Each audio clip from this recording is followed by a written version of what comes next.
ও রাখাল, কি এমন আমল করো যে আমলের কারণে আল্লাহ তাআলা তোমাকে আমার সাথী বানিয়ে দিল? ও রাখাল, একটু বলো কি এমন আমল করো? এবার রাখাল ডাক দিয়ে বলে, আল্লাহর ওলি, আমি তো মূর্খ মানুষ, সাধারণ একজন মানুষ, আমার তো এলেম কালাম কিছুই নাই, আমি তো কিছু জানি না, আমি কি আমল করব? আমি তো বিশেষ কোনো আমল জানি না, মনে হয় আপনি অন্য কাউকে দেখেছেন। আল্লাহর ওলি ডাক দিয়ে বলে, রাখাল, আমি তোমাকেই দেখেছি, সত্য কথা গোপন করবা না, বলো কি এমন আমল করো? এবার রাখাল ডাক দিয়ে বলে, আল্লাহর ওলি, আমি বিশেষ কোনো আমল করি না, তবে একটা কাজ আমি খুব ভালোভাবে করি। বলে, ও রাখাল, কি কাজটা তুমি ভালোভাবে করো? বলে, 5 ওয়াক্ত নামাজটা আমি খুব সুন্দরভাবে আদায় করি। বলে, রাখাল, কেমন করে তুমি 5 ওয়াক্ত নামাজ পড়ো, আমাকে একটু খুলে বলো।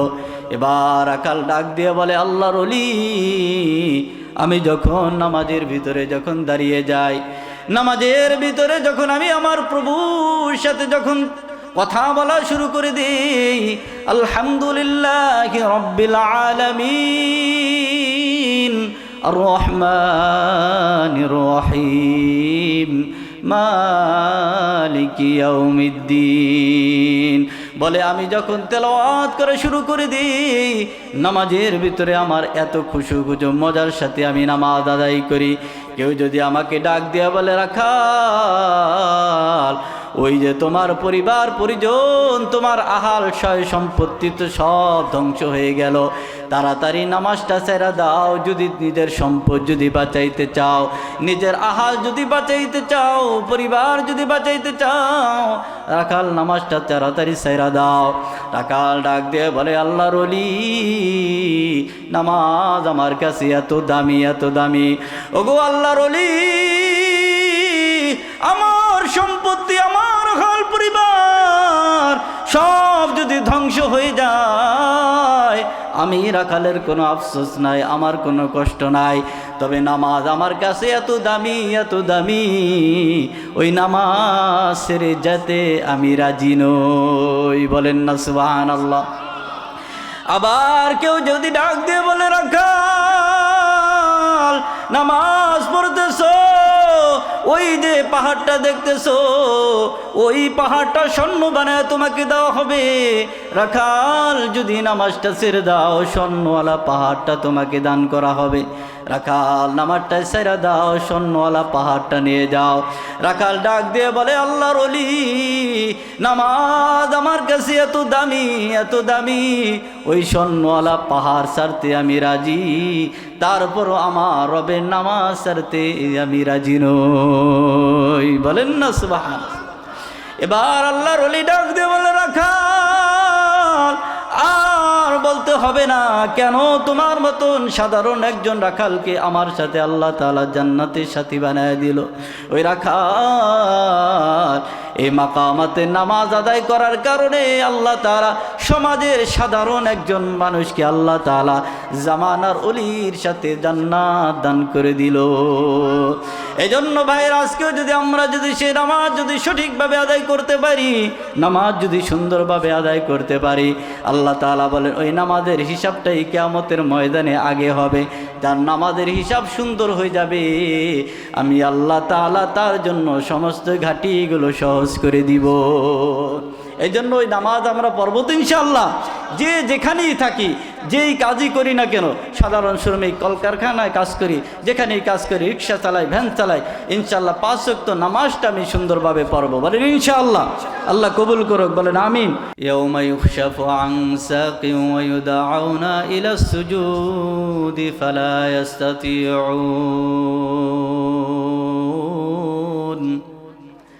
আল্লাহ তাআলা বলবে, বান্দা, আমি আল্লাহ তাআলার কুদরতি কদম মোবারকে একটা সিজদা দাও। ওই দিন আল্লাহ তাআলা বান্দাকে আল্লাহ তাআলার কদম মোবারকে সিজদা দেওয়ার জন্য নির্দেশ করবেন। বান্দা বান্দি যখন সিজদা দিতে যাইবে, দেখবে তার কোমর বাঁকা হয় না, ঘাড় বাঁকা হয় না, হাত পাও কোনো কিছু নাড়াচাড়া করতে পারে না। আল্লাহ তাআলা বলবে, বান্দা, আমি আল্লাহ তাআলাকে একটা রুকু দিয়া দেখাও। বান্দাকে রুকু দিতে বলবে। বান্দা যখন রুকু দিতে যাইবে দেখবে সে রুকু দিতে পারে না। সেজদা দেওয়ার জন্য বলবে, সেজদা দিতে পারবে না। রুকু দেওয়ার জন্য বলবে, রুকুও দিতে পারবে না। আমার আল্লাহ ডাক দিয়ে বলবে, বান্দা কেন রে তুমি সেজদা দাও না? এ বান্দা তোমাকে রুকু দেওয়ার জন্য বললাম, কেন তুমি রুকু দাও না? ওই বান্দা বান্দি ডাক দিয়ে বলবে, আল্লাহ আমি তো সেজদা দেওয়ার জন্য চাইতেছি কিন্তু সেজদা দিতে পারি না। আয় আল্লাহ আমার কোনো অঙ্গ প্রত্যঙ্গ আমি নাড়াচাড়া করতে পারি না। আয় আল্লাহ আমি রুকু দেওয়ার জন্য চেষ্টা করি কিন্তু রুকু দিতে পারি না। আমার আল্লাহ তাআলা ডাক দিয়ে বলে, বান্দা কেন কেন তুমি সেজদা দিতে পারো না? কেন তুমি রুকু করতে পারো না? মনে হয় দুনিয়াতে তুমি আমি আল্লাহ তাআলার কুদরতি কদম মোবারকে সেজদা দাও নাই। মনে হয় দুনিয়াতে তুমি রুকু আদায় করো নাই। যদি দুনিয়াতে যদি নামাজ আদায় করতা, দুনিয়াতে যদি রুকু দিতা সেজদা দিতা, আজকে তুমি রুকু সেজদা দিতে পারতা। দুনিয়াতে দাও নাই তো আজকেও তুমি দিতে পারো না। বান্দাকে যখন আল্লাহ তাআলা এই কথা বলবে, ওই বান্দা বান্দি চিন্তা করে দেখবে, হায় রে কথা তো ঠিকই, আমি তো দুনিয়াতে নামাজ আদায় করি নাই, দুনিয়াতে আমার রবের কুদরতি কদম মোবারকে আমি সেজদা দেই নাই। ওই বান্দার তখন লজ্জায় মাথা অবনত হয়ে যাবে, বাক শক্তি হারিয়ে ফেলবে, কথা বলার মতো শক্তি থাকবে না। ওই ব্যক্তি তখন লজ্জায় অবনত হয়ে বাক শক্তি হারিয়ে ফেলবে। আমার আল্লাহ তাআলা ডাক দিয়ে বলবেন, এ নাফরমান, ওই যে জান্নাতটা দেখতেছো, আমি আল্লাহ তাআলা ওই জান্নাতটা তোমার জন্যই বানাইছিলাম। আজকে তুমি দুনিয়াতে নামাজ আদায় করো নাই, দুনিয়াতে আমি আল্লাহ তাআলার কুদরতি কদম মোবারকে সিজদা দাও নাই। বান্দা যাও যাও, ওই জাহান্নাম থেকে আমি আল্লাহ তাআলা তোমাকে মাহরুম করে দিলাম। জান্নাতের চাবি তোমার কাছে নাই তো জান্নাত থেকে তোমাকে মাহরুম করে দিলাম। ফেরেশতাদেরকে ডাক দিয়ে বলবে, ও আমার ফেরেশতার দল, যাও যাও, আমার এই নাফরমানকে জান্নাত থেকে মাহরুম করে তাকে জাহান্নামে নিয়ে ফেলে দাও। বলেন না নাউজুবিল্লাহ। ওই দিন ওই জান্নাতের চাবি পাইতে হইলে নামাজ পড়া দরকার আছে কিনা? আর একটু জোরে বলেন, আছে কিনা? ঘুমের চেয়ে নামাজ ভালো, আর তুমি ঘুমাইও না, ঠিক মতো পড়িলে নামাজ জান্নাত তোমার ঠিকানা। কথা বলেন ঠিক কিনা? আহা কঠিন হাসর দিনেতে নামাজ তোমায় ভুলবে না, কঠিন হাসর দিনেতে নামাজ তোমায় ভুলবে না, ঠিক মতো পড়িলে নামাজ জান্নাত তোমার ঠিকানা। ঘুমের চেয়ে নামাজ ভালো, আর তুমি ঘুমাইও না, ঠিক মতো পড়িলে নামাজ জান্নাত তোমার ঠিকানা। ওই নামাজ পড়া দরকার আছে কিনা? বলবেন হুজুর নামাজ তো পড়ি, জুমার নামাজ, নামাজ তো পড়ি ঈদের নামাজ, হুজুর শবে বরাতের নামাজটা আর মিস যায় না। কথা বলেন ঠিক কিনা? দেখবেন সারা বছর নামাজের খবর নাই, শবে বরাতে আইসা দেখি মসজিদ পুরা ভরা। আবার আইসা কা হুজুর শবে বরাতের নামাজ কয় রাকাত, কোন কোন সূরা দিয়ে কেমনে কেমনে পড়তে হইব। কথা বলে কিনা? আবার 50 রাকাত পড়ছি, 100 রাকাত পড়ছি, ওদিকে ওর সূরা ফাতিহাটাই হয় না।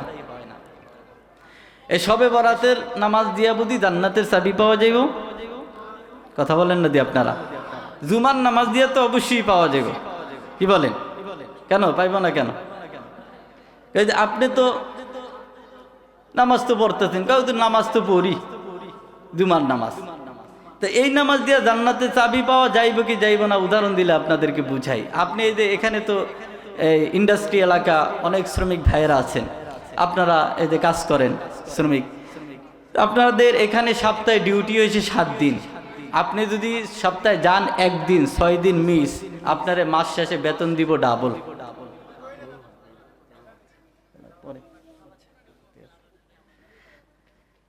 আমার অত্যন্ত মহব্বতের আপনাদের এলাকার সুপরিচিত হযরত মাওলানা মুফতি তোহা সাহেব অনুরোধ করেছেন তেলাওয়াতের জন্য। ইনশাল্লাহ তেলাওয়াত ইনশাল্লাহ আমি করব, তবে বয়ানের শেষের দিকে আপনারা যারা থাকবেন ইনশাল্লাহ শুনতে পারবেন। বলেন ইনশাআল্লাহ।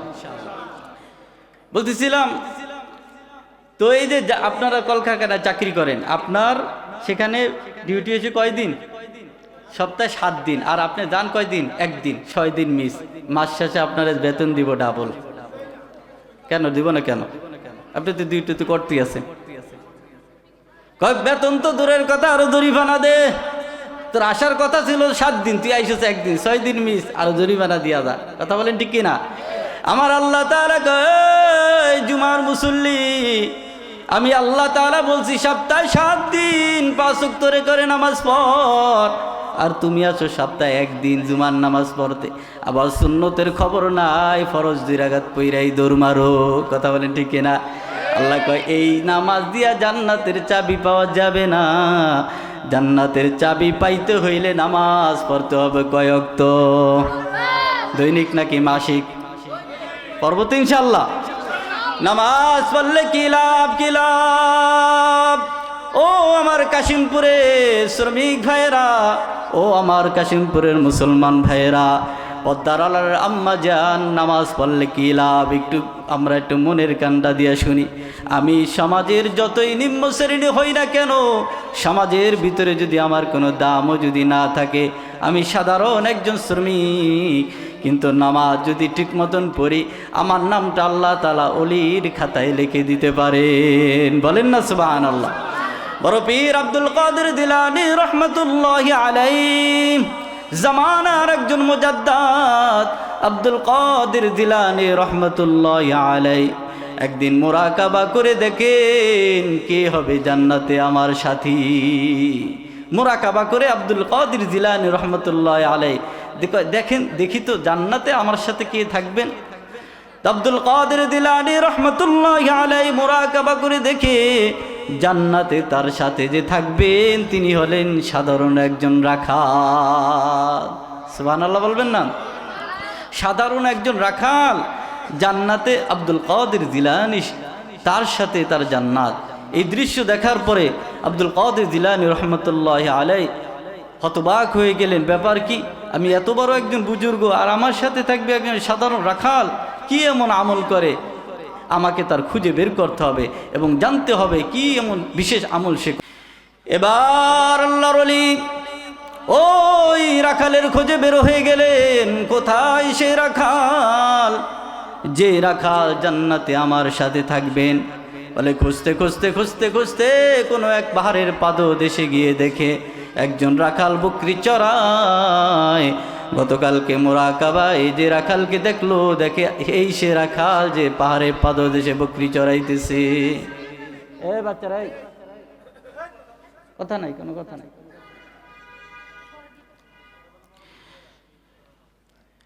এবার আল্লাহর ওলি রাখালকে ডাক দিয়ে বলে, ও রাখাল এদিকে আসো, তোমার সাথে আমার কিছু কথা আছে।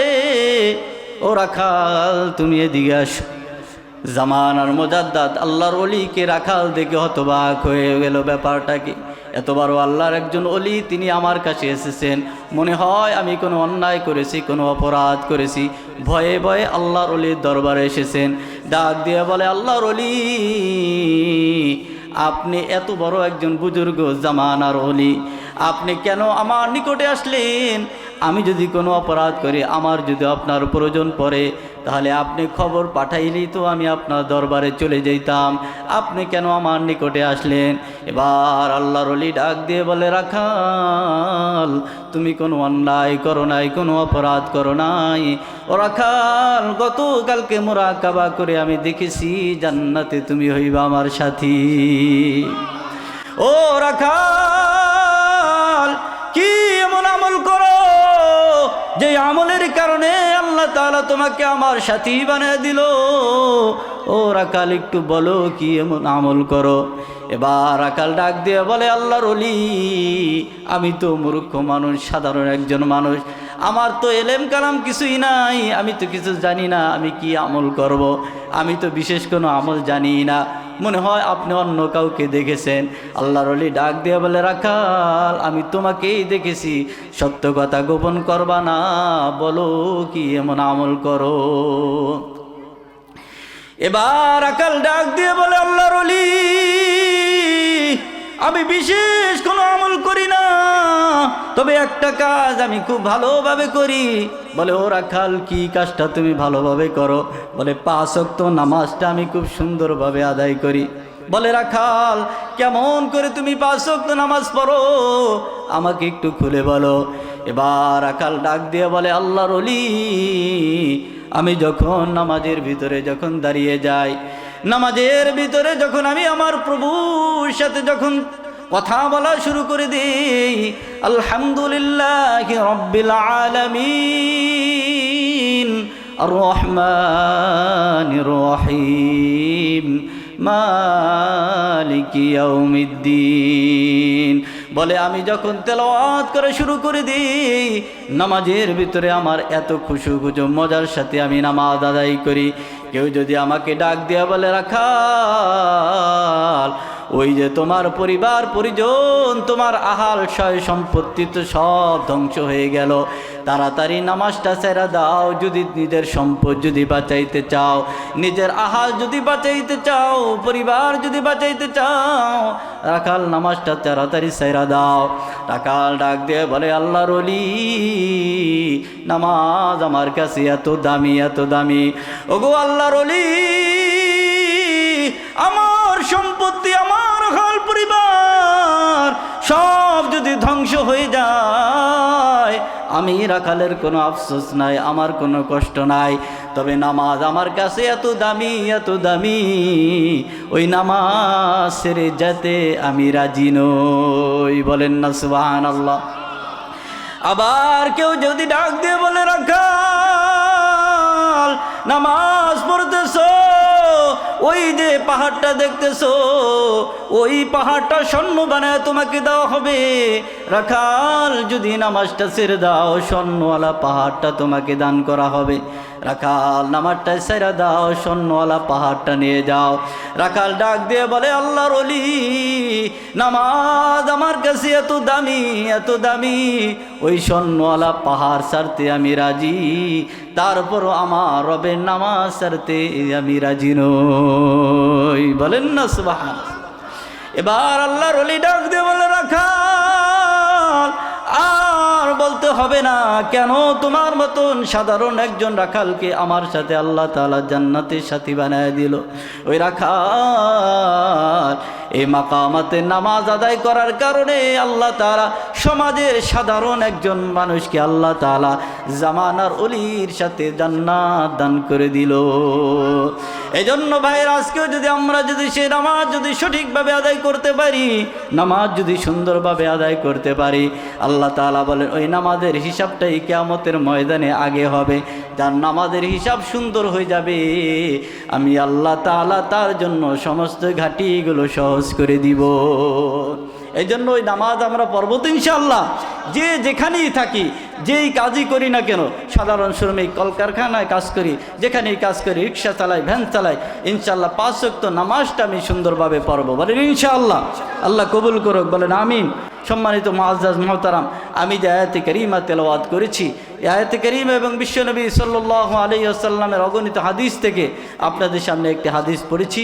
এই আয়াত এবং হাদিসকে সামনে নিয়ে অল্প কিছুক্ষণ কথা ইনশাআল্লাহ। এরপরে আমাদের অত্যন্ত শ্রদ্ধা ভাজন আমাদের বন্ধুবর হযরত মাওলানা কারি মুজাম্মেল হক সাঈদ সাহেব আজকের মাহফিলের প্রধান বক্তা, সুমধুর কণ্ঠে যিনি আলোচনা করেন, ইনি ইনশাআল্লাহ চলে আসবেন। আপনারা আর অল্প কিছুক্ষণ সময় ইনশাআল্লাহ ধৈর্য ধারণ করে বসে থাকতে রাজি আছি না ইনশাআল্লাহ? আল্লাহ তাআলা কবুল করুক। বলেন আমিন। সম্মানিত মুআজ্জাজ মুহতারাম, আমরা সকলেই কিয়ামতের ময়দানে নাজাত চাই। কথা বলেন ঠিক কিনা? আর কিভাবে নাজাত পাবো, জাহান্নাম থেকে মুক্তি পাবো, জান্নাতে যেতে পারবো, এটা সহজ একটা কথা আল্লাহ তাআলা কোরআনে বলে দিয়েছেন। আল্লাহ তাআলা কোরআনে বলতেছেন,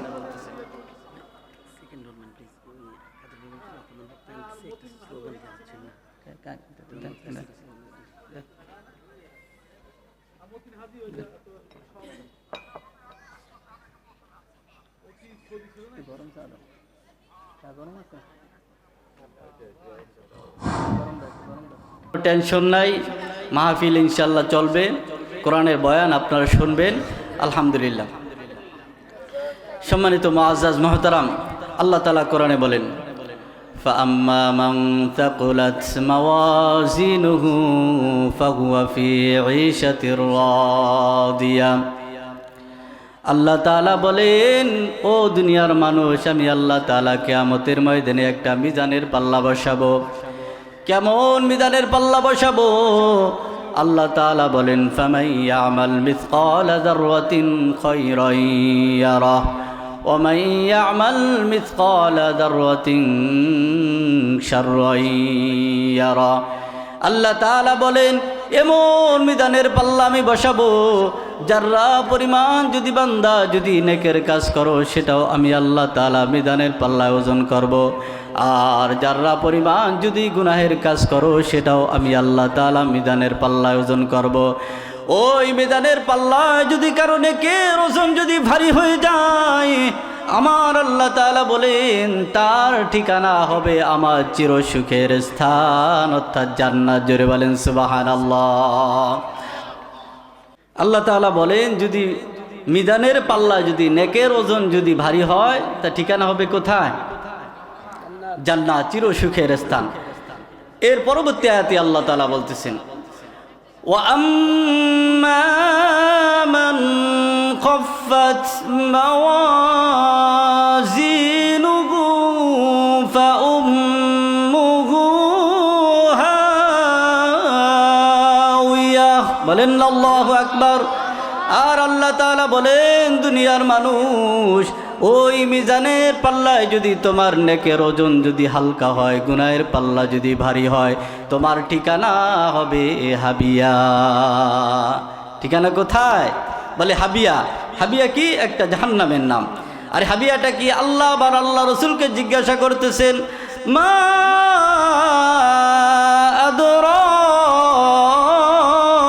মা হিয়া। আল্লাহ তাআলা বলেন, হাবিব আপনি কি জানেন এই যে হাবিয়া দিব, এই হাবিয়াটা কি আপনি কি জানেন? আল্লাহ তাআলা নিজেই হাবিয়ার ব্যাখ্যা দিতেছেন, নারুন হামিয়া। আল্লাহ তাআলা বলেন এটা একটা প্রজ্বলিত অগ্নি, অর্থাৎ জাহান্নাম। আল্লাহ তাআলা বলেন, যদি মিজানের পাল্লায় নেকের ওজন হালকা হয়, গুনাহের পাল্লা যদি ভারী হয়ে যায়, আল্লাহ তাআলা বলেন তোমার ঠিকানা হবে হাবিয়া। ও ভাই, আল্লাহ তাআলা এই আয়াতের ভিতরে স্পষ্ট জানিয়ে দিলেন, যদি তোমার নেক যদি থাকে তো তোমার ঠিকানা থাকবে জান্নাত, আর যদি নেক না থাকে কোনো নেতা খেতার কোনো কাজ হবে না। কথা বলেন ঠিক কিনা? নেতার বরাহাদুরি দিয়ে সেদিন নেতার নাম নিয়ে তুমি পার পাইবা, এই সুযোগ সেদিন নাই। আজকে তুমি স্লোগান দাও, আমার নেতা তোমার নেতা, আমার নেতার চরিত্র ফুলের মতন পবিত্র, বলে কিনা? কিন্তু ও জানে আমার নেতাও তলে তলে ঘুষ খায়, সুদ খায়, আমার নেতাও দুর্নীতিবাজ, চাঁদাবাজ। কথা বলেন ঠিক কিনা? তারপরও সবার সামনে স্লোগান দেয়, আমার নেতা তোমার নেতা, আমার নেতার চরিত্র ফুলের মতন পবিত্র। কথা বলেন ঠিক কিনা? আল্লাহ কয় এই স্লোগান সেদিন আর কাজ হবে না।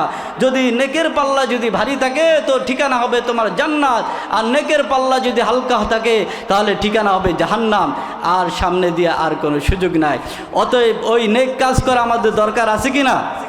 কি বলেন, দরকার আছে কিনা? কবে করব? বয়স ভারী হইলে? বলে হুজুর এখন তো যৌবনকাল, আনন্দ ফুর্তি করার সময়। আল্লাহ তাআলা কয় না। আল্লাহ তাআলা কোরআনে কি বলতেছে শোনেন, ওয়া'বুদ রাব্বাকা হাত্তা ইয়াতিয়াকাল ইয়াকিন।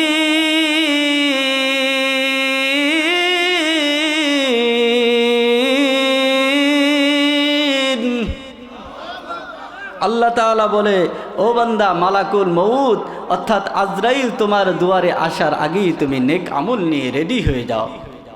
এখন আজরাইল কবে আসবে এটা তো আমরা সবাই জানি। কথা বলেন ঠিক কিনা? কারা কারা জানি একটু হাত তুলেতে দেখি। আমরা কেউ জানি না। একদিন তোমারি নাম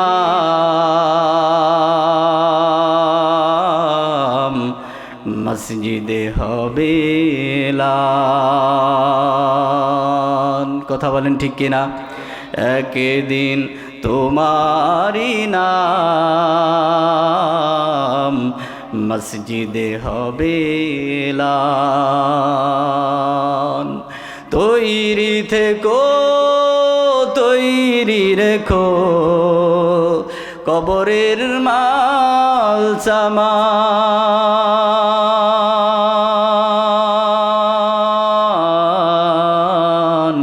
একদিন তোমারি নাম মসজিদে হবে এলান একদিন তোমারি নাম মসজিদে হবে এলান। ও আমার কাশিমপুরের যুবক, ও পদ্মারের আম্মা জান, আজকে আমরা বলতেছি হুজুর বয়সটা তো কম, বয়সটা যখন বাড়ি হইব তখন থেকে ইবাদত করা শুরু করব। কিন্তু আমার আল্লাহ তাআলা বলেন না না বান্দা, কোন দিন মালাকুল মউত আমি আল্লাহ তাআলা তোমার সামনে পাঠাবো তুমি জানো না। আর যেদিন মালাকুল মউত আমি আল্লাহ তাআলা তোমার সামনে পাঠাবো, দুনিয়ার এমন কোনো জায়গা নাই যেখানে তুমি লুকাইবা। আমার আল্লাহ কোরআনে বলেন আইনামা তাকুনু ইউদরিকুমুল মাউত ওয়ালাউ কুনতুম ফি বুরুজিম মুশাইয়াদা। আল্লাহ তাআলা বলেন মৃত্যুর হাত থেকে বান্দা যদি মজবুত অট্টালিকার ভিতরে যদি লুকাও, আমার আরশ ভেদ করে যদি সেখানে যদি লুকাও, আমার আজরাইল সেখানে যাও তোমার জান কবজ করতে পারে। আমার আল্লাহ কোরআনে বলেন নির্ধারিত সময় মালাকুল মউত তোমার সামনে হাজির হয়ে যাবে, আমি আল্লাহ তাআলা এক বিন্দু সময় তোমাকে দিব না। আল্লাহ তাআলা কোরআনে বলেন ইদা জাআ আজালুহুম লা ইস্তাখিরুন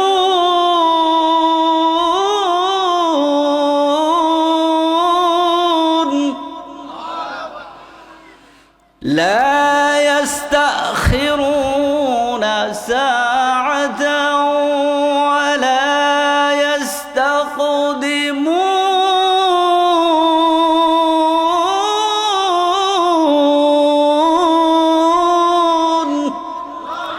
আল্লাহ তাআলা বলেন বান্দা নির্ধারিত সময় মালাকুল মউত তোমার সামনে হাজির হয়ে যাবে, আমি আল্লাহ তাআলা এক বিন্দু সময় আমি আল্লাহ তাআলা তোমাকে দিব না।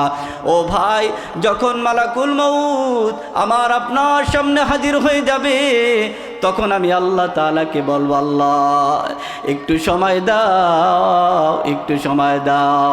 আমার আল্লাহ তাআলা বলবে বান্দা কেন তুমি সময় চাও? ওই বান্দা ডাক দিয়ে বলবে ফাআসাদদাকু ওয়া কুম মিনাস সালিহিন, বলবে আল্লাহ অনেক সম্পদ অর্জন করেছি কিন্তু দান করার সুযোগ পাই নাই, আল্লাহ অনেক গুনাহ করেছি কিন্তু মাফ করানোর সুযোগ পাই নাই, আল্লাহ একটু সময় দাও নিজের সম্পদ থেকে তোমার রাস্তায় দান করি, আল্লাহ একটু সময় দাও নিজেকে সংশোধন করে একটু নেককারদের অন্তর্ভুক্ত হই। ও আমার প্রাণপ্রিয় ভাইরা, সেদিন আমার আপনাকে আল্লাহ তাআলা ডাক দিয়ে বলে রে গোলাম বল আমি কি তোমাকে সময় সুযোগকে দেই না? এ বান্দা কত সময় সুযোগ আমি আল্লাহ তাআলা তোমাকে দিলাম। আমার আল্লাহ তাআলা সেদিন বলবে বান্দা ওই যে ফজরের সময় আমি আল্লাহ তাআলা তোমাকে ডাকলাম, মসজিদের মুয়াজ্জিন তোমাকে ডাকলো হাইয়া আলাস সালাহ, এসো নামাজের দিকে এসো, হাইয়া আলাল ফালাহ, এসো বান্দা কল্যাণের দিকে এসো। মসজিদের মুয়াজ্জিন ফজরের সময় তোমাকে ডাকলো, বান্দা তুমি আসলা না। আবারও আমি আল্লাহ তাআলা জোহরের সময় তোমাকে ডাকলাম, বান্দা তুমি আসলা না। আসরের সময় আবারও তোমাকে ডাকলাম, বান্দা তুমি আসলা না। আবারও মাগরিবের সময় আমি আল্লাহ তাআলা তোমাকে ডাকলাম, বান্দা তুমি আসলা না। এশারের সময় আবারও আমি আল্লাহ তাআলা তোমাকে ডাকলাম, এ বান্দা আমি আল্লাহর কুদরতি কদম মুবারকে একটা সিজদা দে, দুই ফোঁটা চোখের পানি ছেড়ে দিয়ে আমি আল্লাহর কাছে তওবা কর। এ বান্দা এশারের সময় তোমাকে ডেকে আমি আল্লাহ তাআলা পাই না। আল্লাহ তাআলা বলেন এমন করতে করতে তোমার বয়স এখন 50, 60, 70, 80 বছর হয়ে গেছে। ও ভাই নাই আমি আল্লাহ তাআলা কত রহমান কত রহিম। আমার আল্লাহ তাআলা ডাক দিয়ে বলে বান্দা 50 বছর হয়ে গেছে, 60 70 80 বছর 90 বছর হয়ে গেছে। আমার আল্লাহ তাআলা বলেন লা তাকুনাতু মির রাহমাতিল্লাহ, বলেন না সুবহানাল্লাহ। আমার আল্লাহ তাআলা বলেন এ বান্দা ভয় নাই ভয় নাই, তোমার বয়স এখন 100 বছর হয়ে গেছে, এখনো তুমি নামাজ আদায় করতে পারো নাই, এখনো তুমি বান্দা তওবা করতে পারো নাই।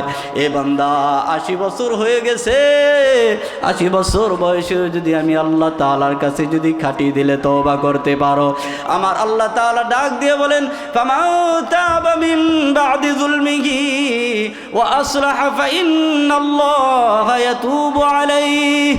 আমার আল্লাহ তাআলা ডাক দিয়ে বলে বান্দা 80 বছর বয়সে যদি কোনো বান্দা যদি খাটি দিলে যদি তওবা করে আর নিজের গুনাহের জন্য যদি লজ্জিত হয়, আমার আল্লাহ তাআলা ডাক দিয়ে বলেন বান্দার 80 বছর গুনাহগুলোকে মাফ করে দিয়ে আমি আল্লাহ তাআলা নেকি দ্বারা পরিবর্তন করে দেই। বলেন না সুবহানাল্লাহ। আল্লাহ আল্লাহ क्या मुबारक नाम है, अल्लाह अल्लाह शिको का काम है, अल्लाह अल्लाह अल्लाह अल्लाह तू मेरा माबूद है, अल्लाह अल्लाह तू मेरा माशूक है। या इलाही मुझसे मुझको दूर कर, ताकि देखो मुझ में तुझको एक नजर। या इलाही तू मेरा गफ्फार है, या इलाही तू मेरा सत्तार है। এই জন্য ওই আল্লাহর কাছে ক্ষমা চাইতে রাজি আছি তো ইনশাআল্লাহ। কারা কারা রাজি আছি দুই হাত তুলে দেখায় দেই। আয় আল্লাহ আজকের এই কোরআনের মাহফিলকে তুমি কবুল ও মঞ্জুর করো, আজকের এই কোরআনের বাগানকে তুমি কবুল করো, এই মাদ্রাসাকে তুমি কবুল করো। বলেন আমিন। ওয়া আখিরু দাওয়ানা আলহামদুলিল্লাহি রাব্বিল আলামিন।